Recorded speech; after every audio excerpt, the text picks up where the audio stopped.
ನಮಸ್ಕಾರ ಕರ್ನಾಟಕ. ಇನ್ನೊಂದು ಇಲ್ಲಿ ಸ್ಪೆಷಾಲಿಟಿ ನಮಗೆ ತಿಳಿಸ್ತು ನೋಡಿ.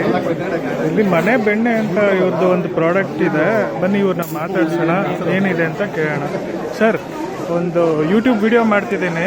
ಸೊ ಇಂಟ್ರೊಡಕ್ಷನ್ ಕೊಡಿ ಸರ್ ನಿಮ್ದು. ನಾವು ಮನೆ ಬೆಣ್ಣೆ ಅಂತ ಸರ್ ನಮ್ದು. ನಮ್ಮಲ್ಲಿ ಎಮ್ಮೆ ಬೆಣ್ಣೆ ಮತ್ತು ಹಸು ಬೆಣ್ಣೆ ಮಾಡ್ತಿದ್ದೀವಿ. 4 kg ಮುಂದೂರ ದೇಸಿ ಹಸುದು ಗಿರ್ರ ಮೊಸರು ಕಡ್ದು ಮಾಡಿರೋದು ಬೆಣ್ಣೆ ಇದು. ತುಪ್ಪ ಮಾಡ್ಕೊಳ್ಳೋದು ತುಂಬಾ ಒಳ್ಳೆ ಪ್ರಾಡಕ್ಟ್ ಇದು. ಈ ಕಡೆದೆಲ್ಲ ಇದು ಎಮ್ಮೆ ಬೆಣ್ಣೆ ಇದು ಕೂಡ ಮೊಸರು ಕಡ್ದು ಮಾಡಿರೋದೆ. ಇವೆಲ್ಲ 1/4 kg, ಇವೆಲ್ಲ 1/2 kg. ಅದೇ ರೀತಿ ಇದೇ ಈ ಕಡೆ ಇದು 1/4 kg ಹಸುದು, 1/4 kg 1/2 kg ಎಮ್ಮೆ ಅದು. ಆ ಥರ ಇದೆ. ಅಂದ್ರೆ ಯಾವ ಊರಿಂದ ಸರ್ ಇದು? ಸರ್ ನಾವು ಮೂಲ ತಿಪ್ಟೂರು, ನಮ್ದು ಮಣಿಕಿರದ ಬೋಚಿಹಳ್ಳಿ ಅಂತ. ಓಕೆ. ನಮ್ದು ಆಟಿ ನಗರ CB ರೋಡ್ ಬೆಂಗಳೂರು ಅಂಗಡಿ ಇದೆ. ಮನೆ ಬೆಣ್ಣೆ ಅಂತ ವೆಬ್ಸೈಟ್ ಇದೆ. ಆರ್ಡರ್ ಮಾಡಿದ್ರೆ ಮನೆಗೆ ಕೂಡ ಕಳಿಸ್ಕೊಡ್ತೀವಿ. ಹೌದಾ? ಗೂಗಲ್ ಮನೆ ಬೆಣ್ಣೆ ದುಡ್ಡು ನಮ್ದು ವೆಬ್ಸೈಟ್ ಸಿಗುತ್ತೆ. ಓಕೆ. ಯಾರಿಗೆ ಮನೆ ಬೆಣ್ಣೆ ಬೇಕು ಅಂತಂದ್ರೆ ಅವ್ರು ಆರ್ಡರ್ ಮಾಡ್ತಾರೆ. ಇದೇ ನಂಬರ್ ಅಲ್ಲ? ಅದೇ number sir.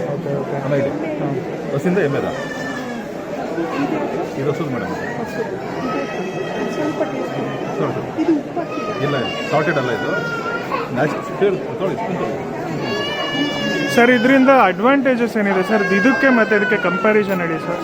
Sir, basic comparison ಏನಂದ್ರೆ ಎಮ್ಮೆದು ಕಂಪ್ಯಾರಿಟಿವ್ಲಿ ಫ್ಯಾಟ್ ಕಂಟೆಂಟ್ ಜಾಸ್ತಿ ಇರುತ್ತೆ ಹಸುಗಿಂತ. ಓಕೆ. ಹಸುನಲ್ಲಿ ಫ್ಯಾಟ್ ಕಂಟೆಂಟ್ ಕಡಿಮೆ ಇರುತ್ತೆ, ಎಮ್ಮೆನಲ್ಲಿ ಫ್ಯಾಟ್ ಜಾಸ್ತಿ ಇರುತ್ತೆ. ಮತ್ತೆ ನಿಮಗೆ ಎಮ್ಮೆ ತಂಪದು, ಹಸುದು ಉಷ್ಣ ದೇಹಕ್ಕೆ.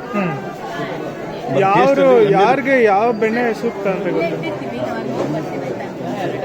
ಯಾರಿಗೆ ಯಾವ ಬೆಣ್ಣೆ ಒಳ್ಳೇದು ಅಂತ ನಿಮ್ಗೆ ಐಡಿಯಾಗಳಿಗೆ? ಪೂಜೆಗೆ ಎಲ್ಲ ಆದ್ರೆ ಶ್ರೇಷ್ಠ ಅಂದ್ರೆ ಹಸುದು ಸರ್. ಇಲ್ಲ ಸ್ವಲ್ಪ ಚೆನ್ನಾಗಿ ಬಾಡಿ ಬಿಲ್ಡ್ ಮಾಡಬೇಕು, ಚೆನ್ನಾಗಿರ್ಬೇಕು ಅಂದ್ರೆ ಎಮ್ಮೆ ತಿನ್ಬೋದು. ಹೌದಾ? ಎಮ್ಮೆದು ಈ ಕಡೆ ಹಸು ಮೇಡಮ್. ನೋಡಿ, ಈ ತರ ಬಾಕ್ಸ್ ಅಲ್ಲಿ ಇವರು ಹಿಂಗೆ ಮಾರ್ತಾರೆ. ಈ ಕೆಳಗಡೆ ಬಫೆಲೋ ಅಂತ ಹಾಕಿರ್ತಾರೆ. ಕೆಳಗಡೆ ಏಟು ದೇಸಿ ಕಿರ್ಕೌದು ಅಂತ ಹಾಕಿರ್ತಾರೆ. ಸೊ ರೇಟ್ ನೋಡಿ ಹಾಕಿರ್ತಾರೆ. ಸರ್, ಇದು ಎಷ್ಟು ರೇಟ್ ಸರ್? ಅದೆಷ್ಟು ಸರ್? ಇದು ಎಮ್ಮೆದು 1/4 kg 250 ರೂಪಾಯಿ. ಓಕೆ. ಹಸುದು 1/4 kg 350 ರೂಪಾಯಿ.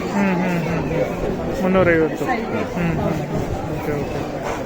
ಇದನ್ನ ನಾವು ಮನೇಲಿ ತಗೊಂಡೋಗಿ ಕಾಯಿಸ್ಕೊಂಡು ತುಪ್ಪನೂ ಮಾಡ್ಕೋಬಹುದು. ತುಪ್ಪ ಮಾಡ್ಬೋದು, ನಂಗೆ ಅವ್ರು ನಾರ್ಮಲ್ ಆಗಿ ಯೂಸ್ ಮಾಡ್ಬೋದು. ರೊಟ್ಟಿ, ಚಪಾತಿ, ದೋಸೆ, ಅನ್ನ sambar. RBM 350 or 700. Okay sir, ನಮ್ಮ ಚಾನಲಲ್ಲಿ ಅಪ್ಲೋಡ್ ಮಾಡ್ತೀನಿ. ನಮ್ಮ ಚಾನಲ್ ಹೆಸರು ಮಾಗಡಿ ಬ್ಲಾಗ್ಸ್ ಅಂತ. ಸೊ ನೀವು ಸಬ್ಸ್ಕ್ರೈಬ್ ಮಾಡಿ, ಸಪೋರ್ಟ್ ಮಾಡಿ. ನಾವೆಲ್ಲ ಫ್ರೆಂಡ್ಸ್ಗೆಲ್ಲ ಶೇರ್ ಮಾಡ್ತೀವಿ. ಅವ್ರು ಬಂದು ಎಲ್ಲ ತಗೊಂಡ್ರು. Thank you. Thanks lot.